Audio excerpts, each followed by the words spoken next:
Tell us a little bit about some of the emerging models that you're seeing for content delivery and sort of not just the distribution, but also the consumption points. What are the most critical in your business? The critical model for us is ease of access. Human beings don't make decisions to watch movies based on the technology with which it's provided. They make the decision based on, oh, this will be pretty easy for me to do. So we spend a lot of time focusing on what people watch. We've noticed that folks who see the higher quality picture actually consume more. So we focus on the technologies that put higher resolution pictures in place without normal people having to know what any of that means. I think one of the bigger trends that we're seeing is really how does your social graph impact what you watch? And we're seeing that happening more and more. It's not a new concept if you think about it, because if you think about it, why am I compelled to watch a certain show?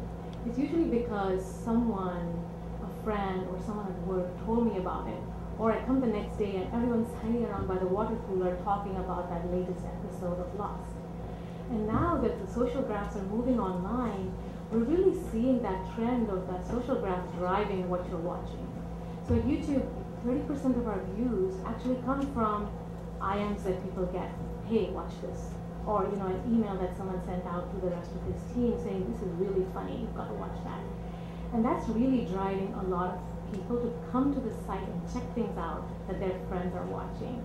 And that gets them then on this viral path where once they're in, we recommend them more content based on their social network and based on what we call collaborative filtering.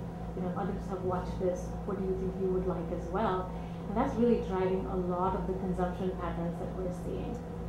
For us, concentrating on the premium content, we find on country by country a speed of internet delivery around 10 megabits per second is the magic number when content delivery of premium content reaches a threshold that the quality is high enough for people to actually consume. And you see that in country by country as we see with the kind of roll-off of DVD sales vis-a-vis the pickup of internet.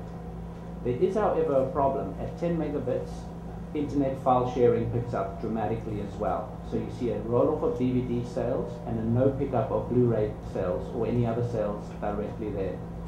In some instances, we've seen where government action has stepped in to file sharing, and immediately the online services pick up again as a result of that. Another indicator for us today is in the US market, particularly the Netflix success starts indicating that the US market is starting to be primed for premium content delivery.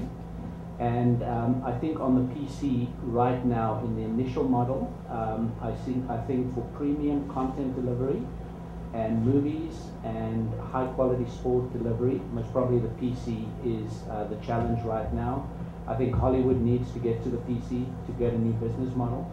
And I think the cable operators want to compete in that area as well. So I expect on the PC to see a lot of activity in the next 6 to 12 months. There seems to be this sort of widespread notion that when you go from traditional models to online distribution, you're trading dollars for cents, and that there are pretty significant obstacles to monetizing content online.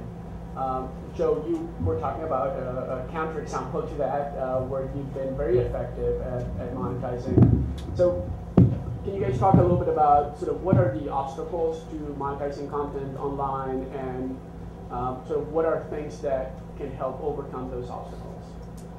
Well, I think the biggest thing to overcome those obstacles, and I recommend it to everybody, is become a monopoly, because that helps.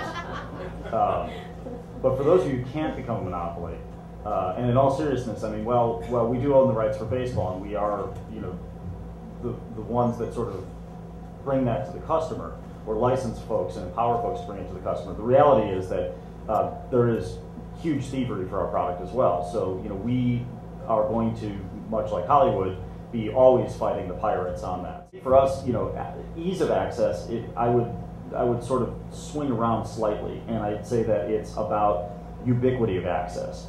And that sort of has two folds to it. One fold of it is the back-end technology side, is being able to say, I'm going to make content in X format, and I'm going to be able to leverage that format across all the platforms that are out there.